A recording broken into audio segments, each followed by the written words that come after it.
শুভ সন্ধ্যা।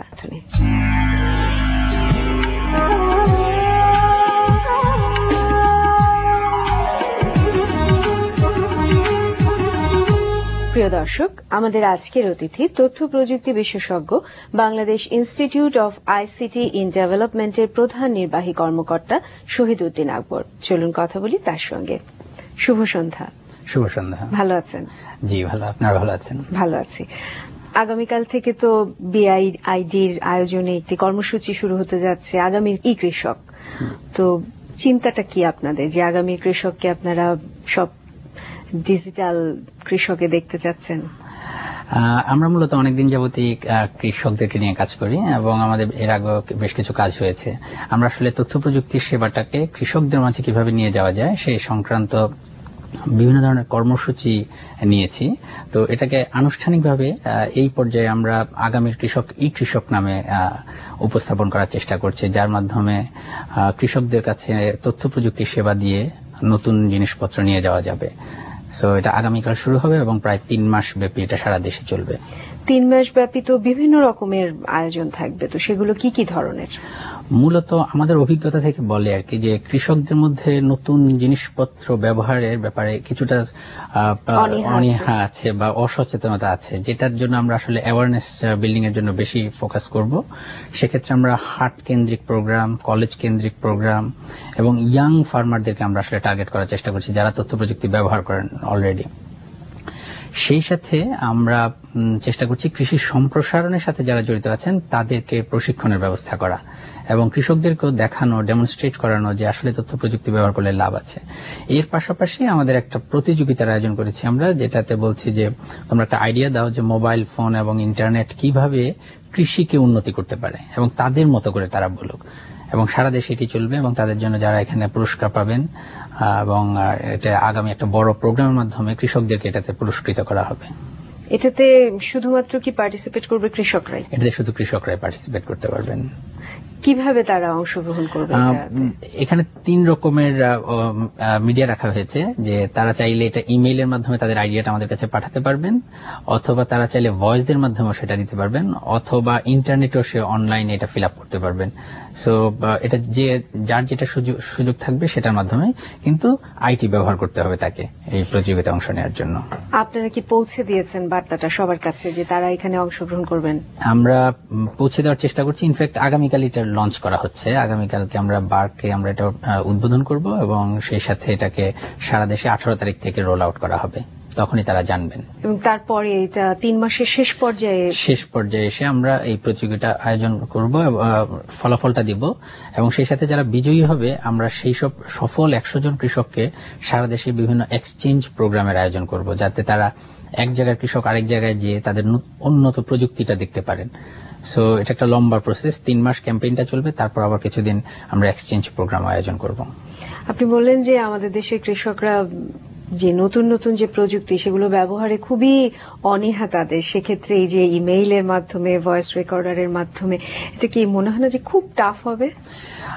এটা একসময় টাফ ছিল, কিন্তু মোবাইল ফোন যেহেতু বাংলাদেশের সবচেয়ে বেশি পেনিট্রেশন হয়ে গেছে এবং আপনারা অবাক হবেন যে যেখানে আমরা হয়তো যে কৃষক স্পেশালি ইয়াং যারা আর কি, যারা কৃষিকাজ এবং একটু পড়াশোনার সাথে জড়িত আছে, তারা কিন্তু মোবাইল ফোনের মাধ্যমে ফেসবুক ব্যবহার করছে। সে হয়তো জানেই না যে সে ইন্টারনেটের মতো একটা এত শক্তিশালী একটা মিডিয়া ব্যবহার করছে, কিন্তু সে শুধুমাত্র সোশ্যাল নেটওয়ার্কিং এর জন্য সেটা করছে। তো আমরা আসলে ওই সুযোগটাই কাজে লাগাতে চাচ্ছি, যেহেতু ইন্টারনেট আছে, মোবাইল ফোন আছে, সুতরাং তাকে ওই একই মিডিয়ার মাধ্যমে তাকে তার প্রয়োজনীয় লাইভলিহুডের যে ইনফরমেশনটা সেটা গঠনমূলকভাবে ব্যবহারটা শেখাতে চাচ্ছেন। জি। আপনি বললেন যে আগামীকাল উদ্বোধনী অনুষ্ঠান হবে, তো সেই উদ্বোধনী অনুষ্ঠানটা সম্পর্কে একটু বলুন, কারা থাকবেন সেখানে? আমরা উদ্বোধনী অনুষ্ঠানে বিভিন্ন ধরনের স্টেক হোল্ডারকে এনেছি, তার মধ্যে সরকার থেকে থাকবেন, কারণ এই প্রোগ্রামটা বাস্তবায়নে কৃষি সম্প্রসারণ বিভাগ জড়িত এবং গ্রামীণ ফোন আমাদেরকে সাহায্য করছেন। সো তাদের যারা প্রতিনিধি তারা থাকবেন, এছাড়াও এফইওর কান্ট্রি রিপ্রেজেন্টেটিভ থাকবেন, তথ্য মন্ত্রণালয়ের সচিব মহোদয় থাকবেন এবং আমরা আশা করছি যে আরো গণ্যমান্য ব্যক্তিরা থাকবেন এবং প্রাইভেট সেক্টরের লোকজন থাকবেন, যাদেরকে আমরা আসলে দেখাতে চাই যে তথ্য প্রযুক্তি কৃষকদের জন্য কাজে লাগতে পারে। কৃষকদের নিয়ে এই যে তথ্য প্রযুক্তি কাজে লাগানোর চিন্তাটা, এই আয়োজনটা, এটা কি এবারই প্রথম না এর আগেও করেছেন? এটা আমরা আসলে শুরু করেছিলাম অনেক আগে, 2008 সাল থেকে আমরা শুরু করেছি, কিন্তু 2008 সালে যখন আমরা কনসেপ্টটা নিয়ে আসি সেটাতে এই ই কৃষক শব্দটা আমরা যুক্ত করি, যে ই কৃষক মানে হচ্ছে যে ডিজিটালি এনেবলড একজন কৃষক যে তথ্য প্রযুক্তি সেবা নিতে পারবেন। সো 2010-এ এসে আমরা এটাকে লঞ্চ করি 10টা লোকেশনের মাধ্যমে, যে কৃষকদের মধ্যে সচেতনতা বাড়ানো এবং প্রশিক্ষণের ব্যাপার। এরপরে আমরা 2012-তে এটা 100 লোকেশনে যাই, যে 100টা লোকেশন, এবং পরবর্তীতে 350 উপজেলাতে আমরা করেছিলাম। তো ওইটার যে সফলতা, যে আমরা দেখেছি যে এটার মাধ্যমে কৃষকদেরকে সচেতনতা বাড়ানো যায়, সেটারই ধারাবাহিকতায় 2014-তে এসে আমরা বলছি যে আগামীর কৃষক এই কৃষক, বা যেটাকে ইংরেজিতে আমরা বলছি smart future, smart farmer smart future. So এটা কন্টিনিউয়াসলি চলছে এবং বাড়ছে এটার ব্যক্তিটা। আপনি বললেন যে প্রথমে 10টা এরিয়াতে ছিল, পরে 100 এরিয়াতে, এবার কতগুলো এরিয়া? এবার আমরা করছি 100 লোকেশন, কিন্তু এটাতে এবার স্প্রেড করছে ন্যাশন ওয়াইড, যাতে যে কেউ যে কোনো জায়গা থেকে এই প্রতিযোগিতায় অংশ নিতে পারবে। যেহেতু মোবাইল ফোন এবং ইন্টারনেটের মাধ্যমে দিচ্ছি, সো এবার আসলে কোনো জিওগ্রাফিক, কোনো ভৌগোলিক কোনো সীমারেখা নেই, এটা সারা দেশে যে কেউ অংশগ্রহণ করতে পারবেন। তাহলে বিস্তৃতি বেড়ে গেছে? অবশ্যই বিস্তৃতি বেড়েছে। 2008 থেকে 2014 আপনারা তো কাজ করছেন কৃষকদের তথ্য প্রযুক্তির সাইটটা নিয়ে। কি মনে হয় যে কতটুকু এগিয়েছে এবং ডিফিকাল্টিজ গুলো এখনো কোথায় কোথায় আছে? কাজ অনেক হয়েছে, কিন্তু কৃষকদের সবচেয়ে বড় যে চ্যালেঞ্জটা সেটা হচ্ছে যে তাদের বিহেভিয়ারাল চেঞ্জ আনতে হবে, যেটা আসলে কন্টিনিউয়াস একটা এফোর্টের দরকার এবং বেশ সময় সাপেক্ষ এবং লম্বা সময় লাগবে, যেটার জন্য আমরা আসলে হয়তো 5 বছর 6 বছর খুব বেশি সময় না একটা বিহেভিয়ার চেঞ্জের জন্য। তারপর আমাদের কাছে মনে হয়েছে যে আগের থেকে এখন অনেক সহজ। এখন যেমন কৃষকের কাছে আমরা যে যদি নতুন একটা প্রযুক্তির কথা বলি এবং সেটা ব্যবহারের জন্য ফোনের কথা বলি বা ইন্টারনেটের কথা বলি, অনেকেই আগ্রহ সহকারে দেখছেন। সো অনেকটা, এবং ডিজিটাল বাংলাদেশ হওয়ার কারণে কিছুটা সচেতনতা বেড়েছে জনগণের মধ্যে। আমার কাছে মনে হয়েছে সেটা একটা বড় সুবিধা আমাদের জন্য, যে আগের থেকে 6 বছর আগে যা ছিল তার থেকে অনেকটুকু এগিয়েছি। বিআইআইডি একেবারেই কি কৃষকদের নিয়ে সবসময় কাজ করে? না, আমরা মূলত কৃষি আমাদের একটা প্রধান এরিয়া, কিন্তু এছাড়াও আমরা অন্য অনেক এরিয়াতে কাজ করি। তার মধ্যে একটা হচ্ছে যে স্বাস্থ্য খাতে আমাদের একটা টেলিমেডিসিন সেবা আছে, ই ক্লিনিক নামে। এছাড়া আমরা তরুণ উদ্যোক্তাদেরকে নিয়ে কাজ করি। আমরা চাই যে আসলে এন্টারপ্রেনিয়রশিপটা সারা দেশে গ্রো করুক, এবং আমরা কৃষির মধ্যেও সেটাকে নিয়ে আসার চেষ্টা করছি, যে যত বেশি উদ্যোক্তা তৈরি হবে তত বেশি আমরা সামনের দিকে এগোতে পারবো। তো সেক্ষেত্রে আমাদের বেশ কিছু কাজ আছে। আমরা জার্নাল বের করি আইসিটি ফর ডেভেলপমেন্ট নিয়ে, যাতে গ্লোবালি বাংলাদেশকে আমরা রিপ্রেজেন্ট করতে পারি, যে বাংলাদেশেও কিছু কাজ হচ্ছে যেগুলো আসলে অন্যদের জন্য শেখার আছে। সো বিভিন্ন এরিয়াতে কাজ আছে, এবং দেশের বাইরেও আমরা কিছু কনসালটেন্সি এবং প্রজেক্ট ডেভেলপ করে দেই। সো আফ্রিকাতে আমরা কাজ করেছি, মিয়ানমারে কাজ করেছি। সো আমাদের কাজটা একটু ডাইভার্সিফাইড।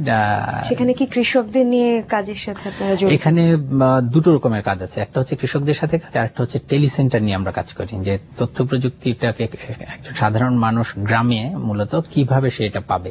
সো সেই পাওয়ার জন্য যে ফিজিক্যাল অ্যাক্সেস পয়েন্ট দরকার সেটা হচ্ছে টেলিসেন্টার।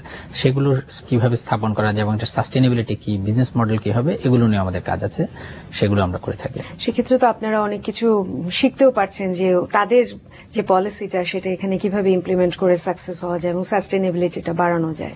অবশ্যই, কারণ আমরা বিভিন্ন জায়গায় দেখেছি, স্পেশালি আফ্রিকাতে যেটা আমরা দেখে এসেছিলাম, যেটা বাংলাদেশে এখন হয়েছে মোবাইল মানি যেটা আমরা বলি, এটা কিন্তু আফ্রিকাতে এম-পেসা অনেক আগে শুরু করেছে এবং সাকসেসফুলি করেছে। সো ওইটার কিন্তু বাংলাদেশ এখন বিকাশ বা অন্য মোবাইল ফোন কোম্পানিগুলো ব্যবহার করছে। সো এরকম অনেক সেবাই আছে যেটা নলেজ ট্রান্সফার হচ্ছে, এবং আমরাও বাংলাদেশকেও হাইলাইট করতে পারছি যে না, বাংলাদেশেও আসলে এগুলো করা সম্ভব। আপনি তো ব্যক্তিগতভাবে পড়াশোনা করেছেন ফিন্যান্স এবং পরবর্তীতে ব্যাংকে ছিলেন, তো হঠাৎ এটা এক ধরনের সমাজ নিয়ে কাজ, মানবাধিকার নিয়েও কাজ, তো তথ্য প্রযুক্তি রিলেটেড কাজে এভাবে চলে আসলেন কেন এবং কখন? আমি যখন স্টুডেন্ট ছিলাম তখন থেকে আমার আসলে আইটির ব্যাপারে একটা ফ্যাসিনেশন ছিল, কিন্তু বাংলাদেশের সোশ্যাল যে কালচার আর কি, আমরা ফিনান্স থেকে পাশ করেছি, সো ব্যাংকে চাকরি করাটা একটা কালচারাল ইয়ে ছিল। বাট আমি ভলান্টারিলি অনেক কাজের সাথে এঙ্গেজ ছিলাম। আমি world summit on the information society যখন ছিল 2002 থেকে 5 পর্যন্ত আমরা খুব এঙ্গেজ ছিলাম। তো সেই সময় একটা সুযোগ আসলো 2008-এ, যে আমি চাইলে হয়তো এই বিষয় নিয়ে কাজ করতে পারি। তো আমি তখনই আসলে 2004 থেকে 2008 আমি একটা প্রজেক্টে কাজ করলাম আইটি ফর ডেভেলপমেন্ট নিয়ে, যে কিভাবে আসলে প্রাইভেট সেক্টরের মাধ্যমে আইটি নিয়ে যাওয়া যায়। এবং 2008 সালে এসে মনে হলো যে না, আসলে আইটির এত ব্যাপ্তি, যেটাকে আসলে শুধু একটা প্রজেক্টের মধ্যে রাখলে হয়তো হবে না। সো 2008-এ আমরা বিআইআইডি স্টার্ট করি। স্টার্ট করেছেন এবং কাজ অব্যাহত রেখেছেন, তো আগামীতে কি ধরনের স্বপ্ন আছে বিআইআইডির মাধ্যমে? আমাদের আগামীতে যে মূল একটা পরিকল্পনা আছে সেটা হচ্ছে যে কৃষকদের জন্য একটা 360 ডিগ্রি সলিউশন দেওয়া। সেটা হচ্ছে যে কৃষকের সম্প্রসারণ কার্যক্রমের পাশাপাশি তার দক্ষতা বৃদ্ধি এবং তাকে মার্কেটের সাথে লিঙ্কেজ করানো, যেটা সবচেয়ে বড় চ্যালেঞ্জ বাংলাদেশে, যে কৃষকরা তার পণ্যের সঠিক দাম পায় না বা সে কিভাবে মান নিয়ন্ত্রণ করবে সেগুলো সম্পর্কে তথ্য পায় না। আমাদের যে উদ্যোগটা, সেখানে আমরা দেখছি যে ফুল সাইকেলে তাকে যেন সেবা দেওয়া যায় এবং তথ্য প্রযুক্তি সেবা ব্যবহার করে। কারণ আমরা এখনো খুবই এলিমেন্টারি লেভেলে আছি, যেটাতে ওয়েদার ইনফরমেশন বা অন্যান্য যেসব জিনিসপত্র, ক্রপ ইন্স্যুরেন্স, এগুলো এখনো চালু হয়নি। সেগুলোকে নিয়ে আমরা কাজ করব এবং কৃষকদের যাতে তাদের জীবন মান বাড়ানো যায় সে বিষয়ে আমরা নজর দিব। অনুষ্ঠানে একেবারে শেষ পর্যায়ে চলে এসেছি। আপনাদের চেষ্টা অব্যাহত থাকুক এবং স্বপ্ন সফল হোক। ধন্যবাদ আপনাদেরকে, ধন্যবাদ এনটিভিকে এই আমাদেরকে এই সুযোগটি দেওয়ার জন্য, এবং শুভ সন্ধ্যাকে ধন্যবাদ। প্রিয় দর্শক, এতক্ষণ কথা হচ্ছিল তথ্য প্রযুক্তি বিশেষজ্ঞ, Bangladesh institute of ICT in ডেভেলপমেন্টের প্রধান নির্বাহী কর্মকর্তা শহীদ উদ্দিন আকবরের সঙ্গে।